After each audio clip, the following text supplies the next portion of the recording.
ਵਾਹਿਗੁਰੂ ਜੀ ਕਾ ਖਾਲਸਾ ਵਾਹਿਗੁਰੂ ਜੀ ਕੀ ਫਤਿਹ। ਸਤਿ ਸ਼੍ਰੀ ਅਕਾਲ। नौ बधाए जमुना साथ सलाम अलैकुम साथियों। वॉइस ऑफ मानवता टीवी चैनल पर हम आज लेकर आए हैं सत्य धर्म। आप सभी जानते हैं कि ये प्रोग्राम हमारा काफ़ी दिन से चल रहा है और लगातार चल रहा है। हर हफ्ते में हम कुछ न कुछ ऐसी बातें रखते हैं आप सभी के सामने जो ज़िंदगी में कुछ काम आ सकें। और हम कई बार बताते भी हैं आप सभी को कि हमारी बात कुछ ज़रूरी नहीं है कि 100% संपूर्ण है। आप भी अपने ज्ञान को हमारे साथ में साझा कर सकते हैं। हमारे टीवी चैनल से जुड़ें। टीवी चैनल ये आप सभी का है। वॉइस ऑफ मानवता का मतलब होता है इंसानों की आवाज़, आपकी खुद की आवाज़, आपके पूरे वर्ल्ड की आवाज़। तो इसमें हम ये नहीं कह सकते कि ये हमारा टीवी चैनल है। हम ये कह सकते हैं, हम ये दावा कर सकते हैं कि ये आप सभी का है। तो साथियों, हमारा पेज भी है, फेसबुक पेज, उसको लाइक करें और यूट्यूब चैनल भी है, उसको सब्सक्राइब करें। तो आज हम बात करेंगे कि दुनिया के अंदर इतने धर्म हैं, दुनिया के अंदर इतने धर्म हैं। आज टॉपिक हमारा रहेगा कि तलाक होने से कैसे रोका जाए।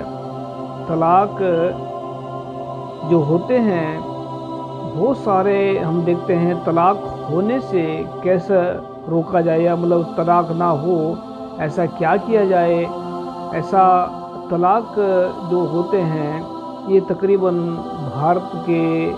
भारत जैसी कंट्री और पाकिस्तान है, बंगाल है, उनका तो पता इतना मालूम नहीं है। लेकिन तलाक इंडिया में अगर हम देखते हैं कि बहुत सारे तलाक हो रहे हैं। इतने धर्म होने के बावजूद भी लोग परेशान हैं। इतने धार्मिक लोग जो कथा विचार कर रहे हैं बैठकर, वो भी बहुत सारे कथा विचार कर रहे हैं, फिर भी तलाक हो रहे हैं। क्या कारण है? इसलिए क्यों इंसान परेशान हो गए?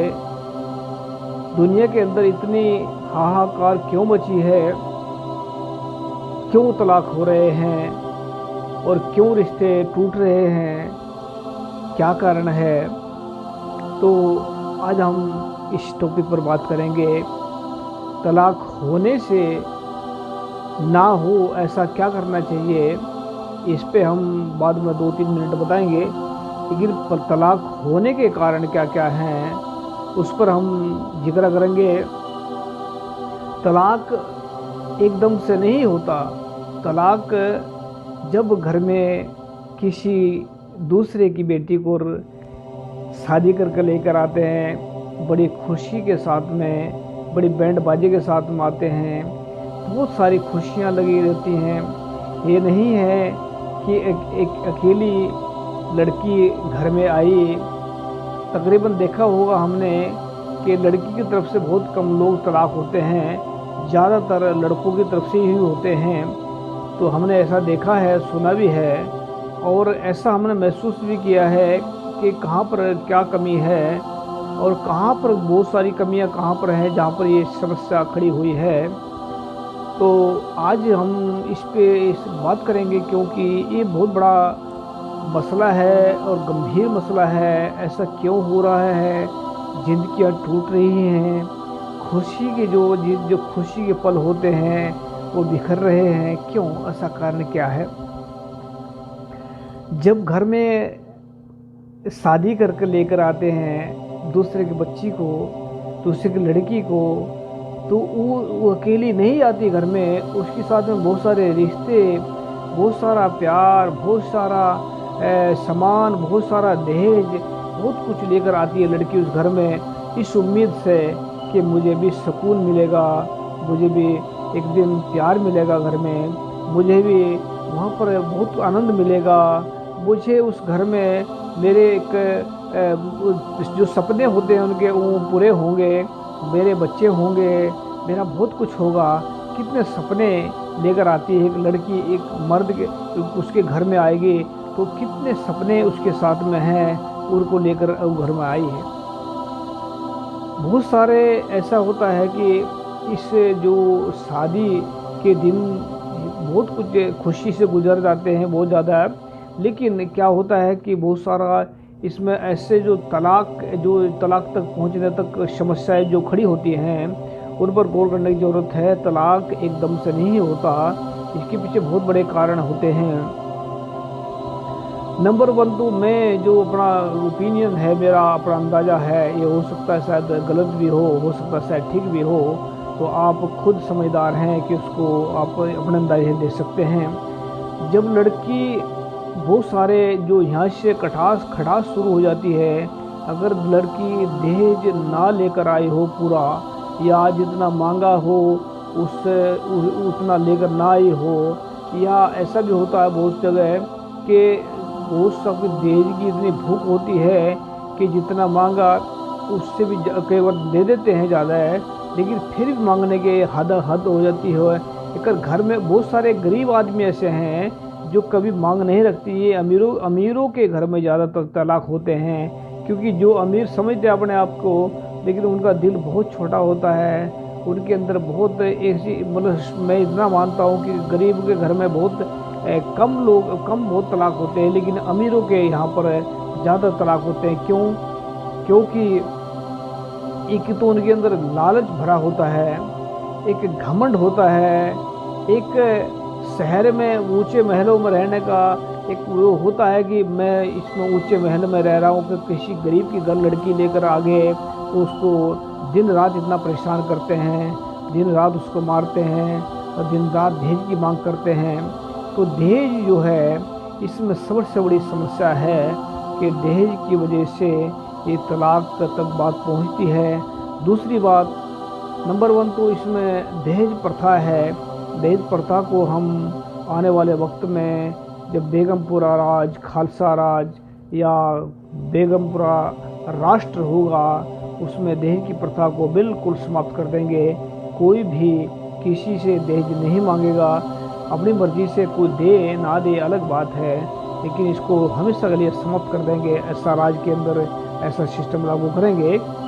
तो दूसरी प्रॉब्लम ये तो नंबर 1 तो दहेज की है कि दहेज की वजह से तलाक होते हैं, क्योंकि दहेज की खटास जो है रिश्तों में, जब लालच बढ़ जाता है इंसान का, लालच इंसान को पता नहीं है कि लालच अंदर से इंसान के सुकून को खा लेता है, लालच इंसान के अंदर के प्यार को खा लेता है, लालच इंसान के अंदर का जो एक गुण ज्ञान हो उसको खा लेता है, लालच इंसान को परेशानी में डाल देता है। तो लालच के कारण ये तलाक तक बात पहुंचती है। नंबर 1 ये दहेज की बात होती है। नंबर 2 तो इसमें जो हम देखते हैं कि बहुत सारे लड़के हाई एजुकेटेड होते हैं, पढ़े लिखे होते हैं बहुत ज़्यादा, और लड़कियां भी बहुत ज़्यादा पढ़ी लिखी होती हैं बहुत सारी। कई बार वो सुनते नहीं आपस में, वहाँ पर एक नॉलेज की जो देखते हैं कि अगर एक क्लास भी ज़्यादा पढ़ा हुआ लड़का हो तो उसको रोक झाड़ने की कोशिश करता है, अगर एक क्लास ज़्यादा पढ़ी लड़की हो वह भी ऐसा ही करती है। लेकिन यहाँ पर क्या है कि पढ़ा लिखा होना एक घमंड की बात कर रहा हूँ यहाँ पर, कि पढ़ा लिखा होकर अगर इंसान घमंड कर रहा है कि मैं इतना पढ़ा लिखा हूँ, मैं मेरी सब सुने, मेरी जो घरवाली है वो मेरे दासी बनकर रहे, या घरवाली है मेरा ये नौकर बनकर रहे, तो ये नॉलेज नहीं है, ये पढ़ा लिखा नहीं है। ये अगर संतों की भाषा में कहें कि पढ़ा लिखा अनपढ़ ये गवार है, ये कुछ भी नहीं है, इसको समझ नहीं है ज़िंदगी की। नंबर 2 ये जो है इसमें एजुकेशन के ऊपर भी बात होती है कि अगर कोई लड़की हाईएस्ट एजुकेटेड है या कोई लड़का हाईएस्ट एजुकेटेड है, तो अगर दोनों बराबर हैं तो भी कहीं ना कहीं प्रॉब्लम एजुकेशन की आती है। तो कहीं और मर्द प्रधान कहते हैं, तो भारत में मर्द प्रधान है, लेकिन प्रधानती कहीं दिखती नहीं है। बहुत सारे प्रधानी चलाते हैं जिनको एक कहते हैं कि हम मर्द हैं, लेकिन मर्द होने का एहसास उनको कभी हुआ ही नहीं है, कि मर्द का मतलब क्या होता है। मर्द तो प्यार का एक चश्मा है। मर्द एक प्यार का मुजस्समा जिसको कहते हैं, एक समुद्र होना चाहिए कि प्यार ही प्यार बांटे। मर्द के एक औरत को मारना कोई मर्दानगी नहीं है। औरत के ऊपर जुल्म करना कोई मर्दानगी नहीं है। औरत को जूती समझना ये कोई मर्दानगी नहीं है। औरत के अगर ये सोच रहे हैं कि वो अपने घर पे चल के आपके घर पर आ गई है, इसका मतलब ये नहीं है कि वह आपकी दासी बन गई है, आपकी गुलाम बन गई है, आपके एक जीवन एक वो अपने घर को छोड़कर हमारे घर आपके घर में आई है, उसको ऐसा क्यों सोच रहे हैं, ऐसा क्यों सोच रहे हैं उसके बारे में। उसको एक प्यारा सा वाहिगुरु की तरफ से, एक गॉड की तरफ से, एक अल्लाह की तरफ से उसको तोहफा समझ कर रखें। अगर कोई अल्लाह या गॉड या भगवान या वाहिगुरु सामने आकर कहे कि बेटा ये मेरा तोहफा है, इसको संभाल कर रखें, तो क्या उसके साथ भी ऐसा करेंगे?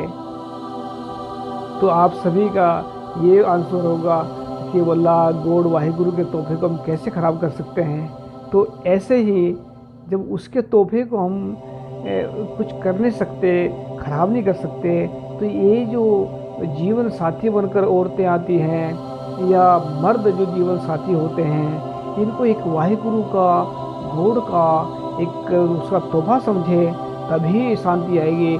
तो तीसरी प्रॉब्लम कहाँ आती है? जब नंबर 1 दहेज की प्रॉब्लम है, नंबर 2 एजुकेशन की जो समझदारी की प्रॉब्लम है, नंबर 3 जो है समझदारी नंबर 3 पर लेते हैं क्योंकि एजुकेशन में भी कई बार घमंड की प्रॉब्लम है वहाँ पर। नंबर 3 जो है सबसे ज़्यादा जो समझदारी की प्रॉब्लम है कि बहुत सारे लोग ऐसा मानते हैं कि मैं घर में बड़ा हूँ, जो मैं कहूँ ऐसा होना चाहिए। बहुत सारे ऐसे हैं कि बहुत सारे मार के बच्चों को या घरवाली को समझाने की कोशिश करते हैं कि मैं दादा हूँ या बड़ा हूँ। तकरीबन औरतें तो बहुत कम हाथ उठाती हैं, लेकिन मर्द इस मामले में सबसे आगे हैं कि वो दिखाना चाहते हैं कि मैं मर्द हूँ, मैं ऐसा कर सकता हूँ, मैं मार सकता हूँ। तो उसमें जो नासमझी की बात है, ये कोई इंसान की समझदारी नहीं है, इसमें नासमझ है इंसान। क्योंकि अगर वो समझे कि मेरा प्यारा जीवन साथी है, वो समझे कि मेरे बच्चे हैं ये गॉड अल्लाह के तोहफे हैं, तो क्यों मारेगा उसको किसी को?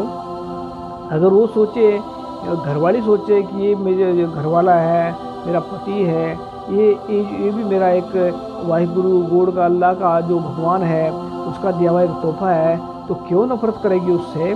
तो दूसरी जो प्रॉब्लम ये सबसे तीसरी प्रॉब्लम ये है कि उनमें नासमझी है, लेकिन वो समझते हैं अपना वो समझदार हैं। लेकिन गुरु साहब कहते हैं आपस को जो जाने नीचा सोई गनिए सबसे ऊंचा, कि वही इंसान सबसे ऊंचा हो सकता है, वही इंसान सबसे आगे सबसे बड़ा हो सकता है जो अपने आप को, अपने मन को इस प्यार के अंदर डुबो कर रखे कि दुनिया एक तो अपनी है, दुनिया सारी की सारी तो प्यार में चलती है, प्यार से दुनिया चलती है। नफरत पर तो चल रहा है तो सब कुछ ये चल तो रहा नफरत से आज की डेट में है, लेकिन प्यार ही से ही जिंदगी में सुकून आता है। तो इसमें सबसे तीसरी प्रॉब्लम ये नासमझी की है। चौथी प्रॉब्लम क्या है कि छोटी छोटी बातों पर भड़क जाना, छोटी छोटी बातों पर लड़ जाना, ये भी नासमझी में जाता है। लेकिन कई बार क्या होता है कि हमें गुस्सा, बहुत सारे लोगों को गुस्सा आ जाता है, घमंड है, उसके मतलब किसी भी बात पे एकदम से गुस्सा आ जाना या किसी भी बात पे एकदम से हंस पड़ना, ये दोनों ही चीज़ गलत है। अगर हम किसी की तारीफ़ कर रहे हैं या हमारी कोई तारीफ़ कर रहा है, हम बड़े खुश हो रहे हैं, तो हम समझ लेना कि हम नासमझ हैं। अगर कोई बुराई कर रहा है और हम एकदम भड़क जाते हैं, तो हमारा जो ज़िंदगी का रिमोट कंट्रोल है वो हमारे हाथ में नहीं है, वो किसी और के हाथ में है। ये हमने बात सुनी थी कहीं से। तो ये ज़िंदगी का रिमोट कंट्रोल अपने हाथ में लीजिए, क्योंकि छोटी छोटी बातों पर हंसना, खुश हो जाना या छोटी छोटी बातों पर नाराज़ हो जाना, ये भी नासमझी में आता है। तो बात कर रहे हैं कि तलाक को रोका कैसा जाए। सबसे पहले जब हम बात करते हैं आपस में जो लड़ते हैं, लड़ाई तक पहुंचने तक इंसान का मन जो है ये सोचता है कि आज मैं इसके साथ लड़ना है, इसको मारना है, इसको काटना है। तो उससे पहले ही उस मन को सुधारिए कि उस मन को ज़िंदगी बर्बाद होने से बचाइए। उस मन को समझाइए कि ये मेरा प्यारा जीवन साथी है, ये मेरा प्यारा मुझे रब की तरफ से दिया हुआ, गॉड की तरफ से दिया हुआ, अल्लाह का दिया हुआ तोहफा है, तो मैं इसे क्यों बुरा कहूँ। अगर गुस्सा बाई चांस आ भी गया गुस्सा, तो तलाक तक उसको क्यों लेकर जा रहे हैं। अगर बाई चांस बहुत सारे लोग ऐसा देखते हैं कि हमने तो तलाक दे दिया, लड़की का घर बर्बाद हो गया, तो लड़की का घर बर्बाद हो गया तो लड़के का घर कौन सा आबाद हो गया।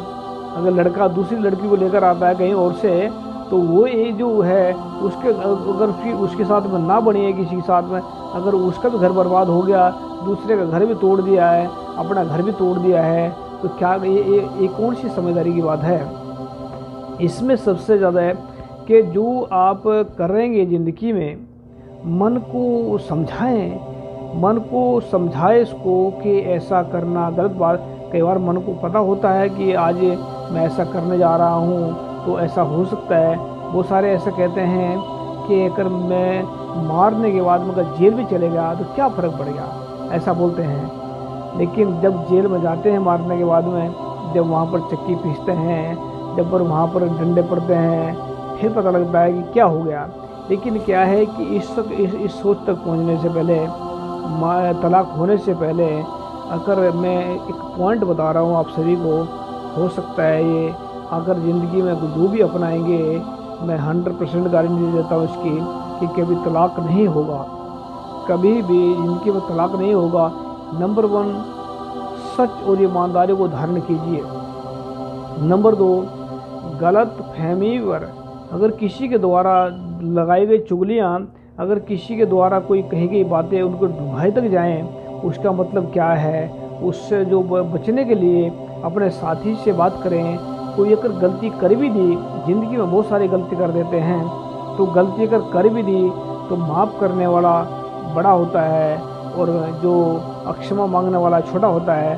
तो माफ़ कर दीजिए उसको, अपने जीवन साथी को एक छोटी सी गलती के लिए, या गलती बड़ी भी हो कोई बात नहीं, ऐसा प्रण करें कि आज के बाद हम ऐसी गलती नहीं करेंगे, या ऐसा प्रण करें कि आज के बाद ये गलतियाँ दोबारा ज़िंदगी में नहीं होनी चाहिए। तो ऐसा प्रण करके अपनी ज़िंदगी को स्टार्ट कीजिए।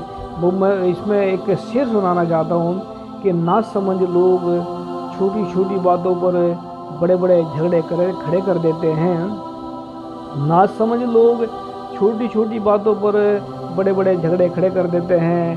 समझदार लोग बड़े बड़े झगड़ों को बातचीत से सुलझा देते हैं। तो एक बात का ध्यान रखें कि सच और ईमानदारी इंसान की ज़िंदगी को बदल देती है, इंसान को अंदर से ट्रोक कर देती है। तो सच को और ईमानदारी को मन से अपनाए और जीवन में सुख ही सुख पाए। झूठ और बेईमानी के कारण ही इसमें दुनिया के अंदर ये तलाक हो रहे हैं, एक दूसरे पर एतबार नहीं करते। तो सच से अगर ईमानदारी अपनाएंगे तो अंदर से प्यार उपजेगा, शुभ गुण उपजेंगे, संतोष उपजेगा, अपने अमन शांति आएगी अंदर। जब अमन शांति होगी फिर दूसरा का बुरा कर ही नहीं सकता इंसान, तो तलाक तो दूर की बात है। तो मैं उम्मीद करता हूँ आप अगर ज़िंदगी में ऐसा चल रहा है तो आप सत्य और ईमानदारी को अपनाकर और अपने साथियों को गले से लगाकर जिएंगे ज़िंदगी, क्योंकि साथी बार बार नहीं मिलते। बहुत कम लोगों को ऐसे मिले हैं साथी जो ज़िंदगी में सही काम करते हैं, बहुत अच्छे जो दुरकारते रहते हैं। मैं चाहता हूँ कि एक बार प्यार से गले से लगाकर उसको माफ़ करके ज़िंदगी में भी स्टार्ट करके देखिए। ज़िंदगी में सुकून मिलेगा और ज़िंदगी स्वर्ग बन जाएगी आपको। और ज़िंदगी में ही अगर सच और ईमानदारी है तो ज़िंदगी में स्वर्ग है, अगर झूठ और बेईमानी है तो नर्क है। तो मैं उम्मीद करता हूँ कि आप सभी के सभी सच और ईमानदारी को अपनाकर अपनी ज़िंदगी में खुशहाली लेकर आएंगे, अपने प्यारे साथी को गले से लगाकर जिएंगे, अपने प्यारे बच्चों को अपने सुख शांति से जिएंगे। तो थैंक यू। तलाक होने से पहले याद रखें कि मन सोचता है, मन को अगर आप सही दिशा में ले जाते हैं तो तलाक नहीं होगा। इस बात की गारंटी हम देते हैं। याद रखिए इस बात को। वॉइस ऑफ मानवता उठाता रहेगा सबकी आवाज़, क्योंकि वॉइस ऑफ मानवता आपका अपना टीवी लाइक करे पेज को। थैंक यू सबका। वाहिगुरू जी का खालसा वाहिगुरू जी की फतेह। सत श्री अकाल। अस्सलाम वालेकुम।